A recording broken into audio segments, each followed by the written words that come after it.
C'est sur demande de la société civile que cette activité a été organisée à l'intention de la population. Des questions liées à la sécurité après que les armes aient chanté l'hymne de la mort dans cette partie de la ville située au nord ont été soulevées. Un sentiment de satisfaction pour la société civile exprimé par son deuxième vice-président, Van Germain Katiwa.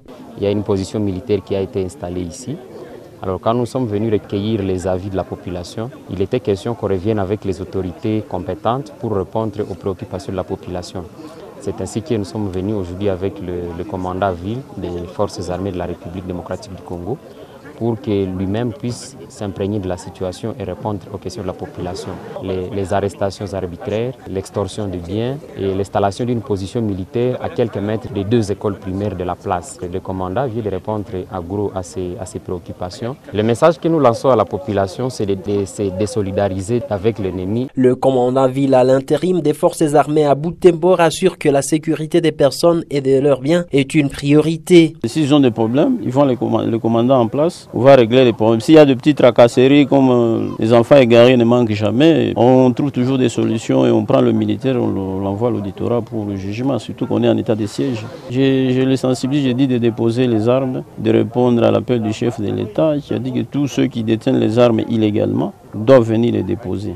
S'ils ne les déposent pas, on va les traquer. De leur côté, les habitants de ces coins espèrent que cette séance va permettre à l'autorité de prendre des dispositions à leur faveur. Nous les remercions d'abord de son arrivée, puisque là, nous aurons encore au moins la vie de survivre, puisqu'on avait très peur. Eh bien, c'était une séance sans tabou. La population a eu l'occasion de poser des questions à l'autorité militaire qui a été présente, le colonel Tarsis, qui, en son côté, a répondu favorablement à des préoccupations de cette population, de cette cellule. Il les a appelés justement à collaborer avec l'armée, mais aussi à dénoncer tout cas suspect, surtout que nous approchons les festivités de Noël et des Nouvel An.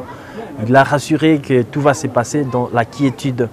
Depuis la cellule Les Cavaliers, je suis Delphin Sindani pour Digital Congo.